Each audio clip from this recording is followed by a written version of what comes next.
Mas kita tapi guru kami Ustaz Maulana Habib Utsman, para alim ulama, para jamaah yang dimuliakan Allah Subhanahu wa taala. Di antara sebab rizki, jadi pekerjaan itu di antara rizki dari Allah Subhanahu wa taala, dan disebutkan di antara yang mendatangkan rizki yang paling utama adalah al-kasbul mahmud, adalah pekerjaan yang terpuji. Jadi mudah-mudahan semua jamaah Islam itu indah, baik yang di studio ataupun yang ada di rumah yang menyaksikan Islam itu indah dari awal sampai akhir, dapat pekerjaan yang terpuji dengan niat yang terpuji. Kenapa? Karena Nabi SAW bersabda, "Man talabal halal." Siapa yang mencari halal, mukathiran mufakhiran, dengan niat ingin bermewah-mewahan, ingin berbangga-bangga, halal. Tapi niatnya karena ingin dianggap kaya sama orang lain, maka dia akan menemui sama Allah Subhanahu wa taala dalam keadaan terhina.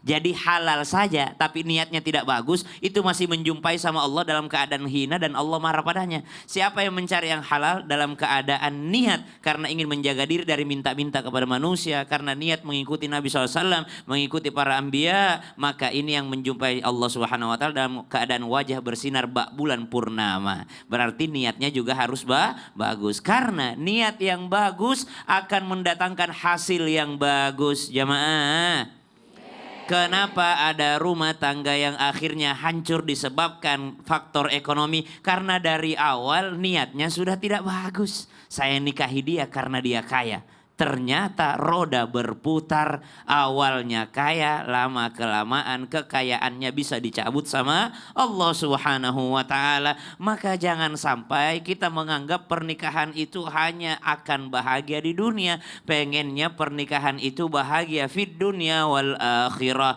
Dan yang menentukan bahagia fid dunya wal akhirah bukan ekonomi saja. Kalau pengennya bahagia di dunia saja, ya ekonomi. Kalau pengennya yang sehat adalah badannya saja, ya olahraga. Tapi kalau pengennya bahagia di dunia akhirat, bukan faktor ekonomi yang menentukan. Kalau pengennya sehat daripada jasmani wa ruhani, bukan olahraga saja. Tapi ada namanya pengajian, majelis taklim. Maka subhanallah, niatnya yang diperbaiki. Yang kedua, ketika sudah terjadi daripada prahara rumah tangga disebabkan faktor ekonomi, apa yang patut untuk diperhatikan? Tadi dibacakan ayatnya di awal.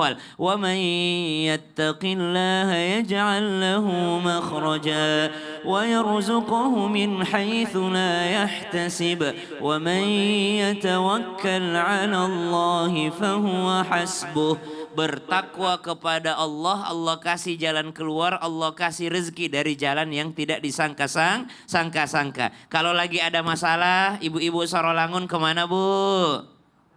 Ke Allah, harusnya gitu. Kalau lagi susah dapat kerja, kita ke kantor cari kerjaan atau cari yang punya kerjaan, yang punya harta. Allah. Mestinya jangan tiba-tiba kita langsung cari kerjaannya dulu, tapi cari yang mengatur kerjaan itu. Jangan langsung cari rizkinya, tapi carilah yang maha memberi rizki. Kenapa? Karena dialah yang menjamin ketika seseorang bertakwa, maka dia Allah akan memberi jalan keluar. Dia Allah yang akan memberikan rizki dari jalan yang tidak disangka-sangka. Dan dari bagian ketakwaan itu ya sholat. Perbaiki sholatnya sehingga dikasih jalan keluar. Yang ketiga, subhanallah, tidak selamanya pernikahan yang berpisah itu adalah kehancuran. Tidak selamanya. Jadi memang hak seorang wanita ketika dia tidak dinafkahi lagi, tidak dikasihkan nafkah untuknya, tidak dikasihkan hak-haknya, maka memang dia punya hak dalam agama. Dia tidak diminta untuk terjebak dalam rumah tangga juga kalau memang sudah menyiksa dirinya.